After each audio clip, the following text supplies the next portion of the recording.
I moved for a job and broke up with my GF. Months later, she died giving birth to our baby I didn't know about. Now I'm a single dad co-parenting with her parents.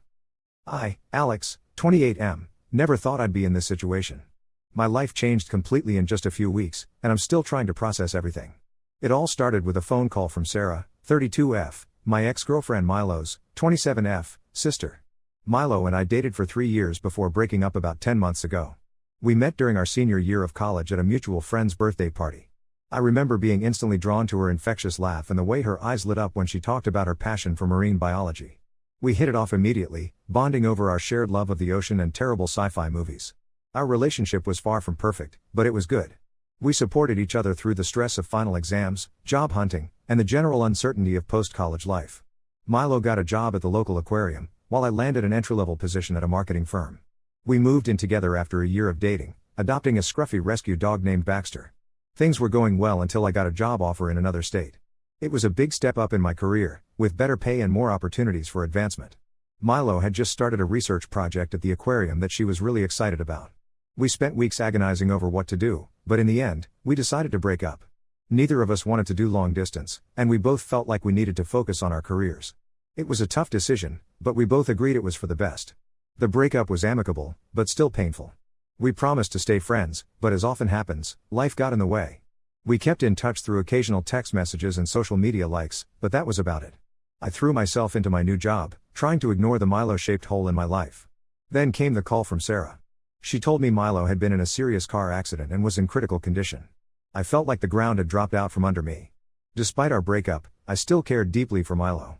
I immediately booked a flight back to my hometown, my mind racing with memories and regrets. When I arrived at the hospital, I found out that Milo had been pregnant when the accident happened. She was 7 months along, and the doctors had to perform an emergency C-section to save the baby. Milo didn't make it through the surgery. I was completely overwhelmed. Not only had I lost someone I cared about, but I also found out I was a father. The baby, a little girl, was in the NICU fighting for her life. I couldn't wrap my head around it. Just days ago, my biggest worry was a presentation at work, and now I was a grieving father to a premature baby I hadn't even known existed. Sarah explained that Milo had planned to tell me about the pregnancy once I settled into my new job. She didn't want to complicate things for me or make me feel obligated to come back. I felt a mix of anger, sadness, and guilt. I wished I had known sooner that I could have been there for Milo during her pregnancy. I spent the next few days at the hospital, dividing my time between grieving for Milo and watching over my daughter. It was surreal to see this tiny baby, knowing she was mine, yet feeling like a complete stranger to her. I found myself talking to her through the incubator, telling her about Milo, about our relationship, about how sorry I was that I hadn't been there from the start. Milo's parents, Tom, 58M, and Linda, 55F, were supportive but also struggling with their own grief. I had always gotten along well with them during my relationship with Milo. They used to invite me over for Sunday dinners, and Tom taught me how to fix up old cars in his garage. Now, we were united in our loss and our concern for the baby. They told me they wanted me to be involved in the baby's life, but they also expressed their desire to be a big part of her upbringing. I understood their feelings. This baby was their last connection to their daughter. But I also felt a strong need to assert my role as her father. I'm torn about what to do next. My job is waiting for me back in the other state, but I can't imagine leaving my daughter now. I don't know the first thing about being a parent, let alone a single dad to a premature baby. The nurses in the NICU have been patient, teaching me how to change diapers through the incubator ports and explaining all the machines and monitors. But it all feels overwhelming. I'm also dealing with the guilt of not being there for Milo during her pregnancy and the fact that I wasn't there when she needed me most. Part of me wonders if things would have been different if we had stayed together. Would we have been excited, expectant parents instead of this tragedy? These thoughts keep me up at night as I sit by the incubator, watching my daughter's tiny chest rise and fall. My parents, Jack, 60M, and Ellen, 58F, flew in to support me. They're trying to help, but I can see they're also struggling to come to terms with suddenly being grandparents. My mom keeps bursting into tears every time she looks at the baby, a mix of joy and sorrow. Dad's been more stoic, but I can see the worry in his eyes. I've taken a leave of absence from work, but I know I'll need to make some big decisions soon. Should I move back to my hometown? How do I balance my career with being a single parent? How do I co-parent with Milo's family when we're all still grieving? I find myself thinking back to my childhood, trying to remember how my parents handled things. I remember my dad working long hours but always making time for weekend fishing trips. My mom was always there, a constant presence with her terrible jokes and comforting hugs. Can I be both mom and dad to this little girl? I'm scared, overwhelmed, and completely unprepared for this. Any advice or words of wisdom from people who have been in similar situations would be greatly appreciated. How do I navigate this new reality while honoring Milo's memory and being the best father I can be to our daughter? There's so much to figure out, from practical things like where we'll live and how I'll manage financially, to bigger questions about how to raise her and what to tell her about her mother when she's older. I want to do right by Milo, by our daughter, and by both our families. But right now, it all feels impossibly complicated. As I sit here in the hospital, watching my daughter sleep in her incubator, I'm struck by how tiny and fragile she looks. Yet she's already shown such strength, fighting to survive against the odds. I hope I can find even a fraction of that strength to face the challenges ahead. Update 1. It's been about 2 months since my last post, and a lot has happened. I want to thank everyone for their kind words and advice. It really helped me during those first difficult weeks. My daughter, who I named Lily, is finally out of the NICU. It was a tough journey, but she's a fighter. Watching her grow stronger each day gave me strength too. The first time I got to hold her properly, without all the tubes and wires, was one of the most emotional moments of my life. I remember the nurses showing me how to support her head and telling me to do skin-to-skin contact. As I held her against my chest, feeling her tiny breaths, I felt a rush of love and protectiveness I'd never experienced before. I decided to move back to my hometown permanently. It wasn't an easy decision, but I knew it was the right one for Lily and me. Leaving my job and the life I'd started to build in the new city was tough, but holding Lily made it all seem insignificant in comparison. My boss was understanding and allowed me to work remotely, which was a huge relief. I'm grateful for the flexibility, even though I know it might impact my career progression. Milo's parents, Tom and Linda, have been incredibly supportive. We've had some difficult conversations about co-parenting and boundaries, but we're all trying our best to put Lily's needs first. They've been a great help in teaching me the basics of baby care, and I'm grateful for their patience. Linda showed me how to make bottles and do laundry. I never knew babies needed so many clothes, while Tom has been a whiz at assembling all the baby furniture. There have been moments of tension, like when we disagreed about whose family traditions to follow for Lily's naming ceremony. But we're learning to communicate and compromise. We all want what's best for Lily, and that common goal helps us work through our differences. I moved into a small apartment near them, which allows us to share responsibilities. It's not always easy, there are times when our grief and stress lead to tension, but we're learning to communicate better. The apartment feels both too empty and too full at the same time. Empty because Milo should be here with us, but full of baby things, diapers, bottles, toys, and all the paraphernalia that comes with a newborn. My parents have been amazing too. Mom stayed for a few weeks to help me settle in, and Dad visits as often as he can. They're absolutely smitten with Lily. Mom's been knitting up a storm. I think Lily has more handmade blankets and booties than she could ever use. Dad's been quieter, but I often find him just watching Lily sleep with a soft smile on his face. Adjusting to life as a single dad has been challenging. The sleepless nights, the constant worry, the feeling of being overwhelmed, it's all very real. There have been nights when Lily wouldn't stop crying, and I felt completely out of my depth. I found myself wishing desperately for Milo, knowing she would have known exactly what to do. But there are also moments of pure joy, like when Lily grabs my finger or gives me a toothless smile. I've been going through Milo's things with Sarah. It's bittersweet, but it's helping me process my grief. We found a journal where Milo had been writing letters to our baby. Reading them has been both heartbreaking and comforting. It's given me insight into her thoughts and feelings during the pregnancy. One entry particularly struck me. Milo wrote about her plans to tell me about the baby, how she was excited but nervous about my reaction. She mentioned wanting to wait until after my big presentation at work, not wanting to distract me. It made me realize how much she cared, even after our breakup. Reading her words, I could almost hear her voice, and it brought back a flood of memories, both happy and sad. I'm still figuring out how to balance work and parenting. Some days I feel like I'm failing at both, but I'm trying to be patient with myself. I've joined a single parent support group, which has been helpful. It's comforting to know I'm not alone in this journey. Listening to other parents share their experiences has given me new perspectives and ideas. There are moments when the weight of everything hits me hard. The other day, I was changing Lily's diaper and suddenly burst into tears, thinking about how Milo will never get to do this simple task. But then Lily cooed at me, and I knew I had to pull myself together for her. It's a strange mix of grief and joy that I'm learning to navigate. I'm taking it one day at a time, trying to create a stable and loving environment for Lily. It's not the life I had planned, but I'm determined to make the best of it for both of us.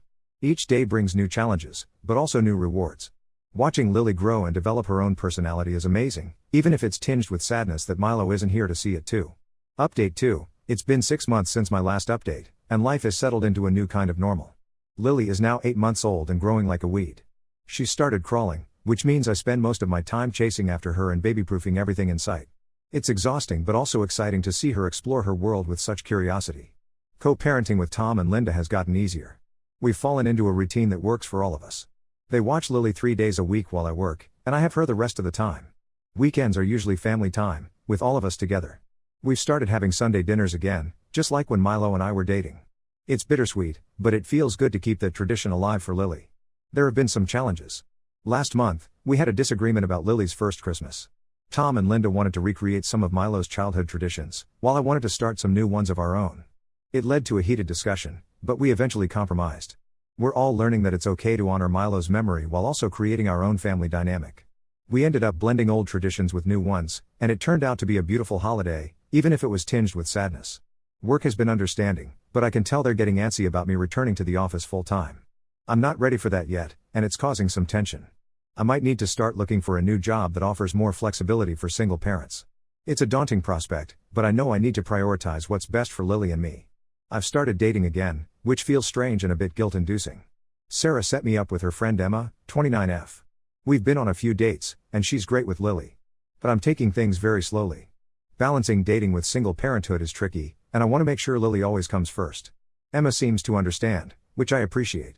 Still, there's a part of me that feels like I'm betraying Milo's memory, even though I know she would have wanted me to be happy. Milo's birthday was last week, which was tough for all of us. We had a small gathering at her favorite park, released some biodegradable lanterns, and shared our favorite memories of her. It was a bittersweet day, but it felt good to celebrate her life. I told Lily stories about her mom, even though she's too young to understand. I want her to grow up knowing how amazing Milo was. Lily is starting to look more like Milo every day, especially her smile. It's both heartwarming and heartbreaking. I've been putting together a memory book for Lily, filled with photos and stories about Milo. I want her to know how amazing her mother was. Tom and Linda have been helping with this, sharing stories and photos from Milo's childhood. It's been a healing process for all of us. I'm still learning and growing as a parent every day. There are moments of frustration and exhaustion, but also moments of pure joy and love. Watching Lily discover the world around her is incredible, and I'm so grateful to be on this journey with her. Yesterday, she laughed for the first time when I made a silly face, and it was the best sound I've ever heard. Update 3, another 6 months have passed, and Lily just celebrated her first birthday. It's hard to believe how quickly time has flown by. The tiny baby in the NICU has grown into a curious, energetic toddler who keeps me on my toes. The birthday party was a bittersweet affair. We had a small gathering with family and close friends. Tom and Linda brought a photo of Milo to put on the table, which was a touching gesture. Lily seemed to enjoy the attention, though she was more interested in the wrapping paper than the actual gifts. As I watched her smash her hands into her birthday cake, I couldn't help but think of all the milestones Milo has missed. I've finally found a new job that allows me to work from home most of the time. It's been a game changer for our routine. I'm able to be more present for Lily while still advancing my career. The transition was stressful, but it's already paying off in terms of work-life balance. Co-parenting with Tom and Linda has its ups and downs. We recently had a disagreement about Lily's daycare options. They wanted her to attend the same preschool Milo did, but I found a place closer to our home that I preferred. After some tense discussions, we agreed to tour both places together and make a decision as a team. It's not always easy, but we're getting better at communicating and compromising. My relationship with Emma has progressed slowly but steadily. She's patient and understanding about my situation. Lily seems to like her, which is a relief. We're taking things one day at a time, but I'm cautiously optimistic about our future. Emma has been great about respecting Milo's place in our lives, which means a lot to me. Lily said her first word last month, "Dada." It was an incredibly emotional moment for me. She's also taken her first steps, which means our apartment is now even more of an obstacle course. Each new milestone is exciting but also bittersweet, knowing that Milo isn't here to share in these moments. I still have days where grief hits me hard, especially when Lily reaches new milestones. I find myself wishing Milo could be here to see them. But I'm learning to balance honoring her memory with moving forward. Tom and Linda have been a great support in this, sharing stories about Milo with Lily and helping me keep her memory alive. Looking back on the past year and a half, I'm amazed at how much has changed. It hasn't been easy, but I'm proud of how far Lily and I have come. We're building a life together, surrounded by love and support. It's not the life I had planned, but it's beautiful in its own way. Lily's personality is really starting to shine through. She's got Milo's determination and my sense of humor. The other day, she spent a solid hour trying to stack blocks higher than herself, falling over and getting right back up each time. When she finally managed it, her triumphant giggle filled the room. It's moments like these that make all the challenges worth it. I've been talking to Lily about Milo more and more. Even though she's too young to understand, I want her to grow up hearing about her mom. I tell her stories about how Milo and I met, about Milo's love for the ocean, and how excited she was to become a mom. Tom and Linda have been great about sharing their own stories and photos too. My relationship with Tom and Linda continues to evolve. We've had our share of disagreements, but we're learning to work together better. Last week, we all went to the aquarium together. It was one of Milo's favorite places. Watching Lily's eyes light up at the colorful fish, I could almost feel Milo's presence with us. As for me, I'm slowly finding my footing as a single dad. There are still days when I feel overwhelmed, but they're becoming less frequent. I've learned to ask for help when I need it, whether it's from family, friends, or my support group. I'm even thinking about starting a blog to share my experiences and connect with other single parents. Emma and I are still taking things slow, but our relationship is growing stronger. She's been incredibly patient and understanding. She's not trying to replace Milo, she knows that's not possible or desirable. Instead, she's carving out her own place in our lives. Seeing her play with Lily or help with bedtime routines feels right, even if it took some getting used to. Work is going well with the new job. The flexibility has been a lifesaver, allowing me to be there for Lily's doctor appointments and milestones without sacrificing my career. It's a juggling act, but I'm getting better at it every day. As I look towards the future, I'm filled with a mix of emotions.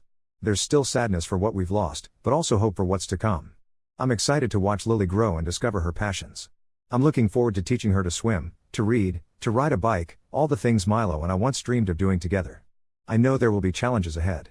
There will be questions about Milo that I'm not sure how to answer, milestones that will be bittersweet, and moments when I'll feel out of my depth. But I also know that we have a strong support system and that Milo's love continues to guide us. To anyone out there facing unexpected parenthood or loss, I want to say, it does get easier. Not perfect, but easier. Take it one day at a time, allow yourself to feel whatever you're feeling, and don't be afraid to lean on others for support. Lily is napping now, and as I write this, I'm looking at a photo of Milo on our bookshelf. I hope she'd be proud of how we're doing. I'm trying my best to be the father she knew I could be, and to make sure Lily grows up knowing how much she was loved, even before she was born. It's not the life we planned, but it's a life full of love, and that's what matters most.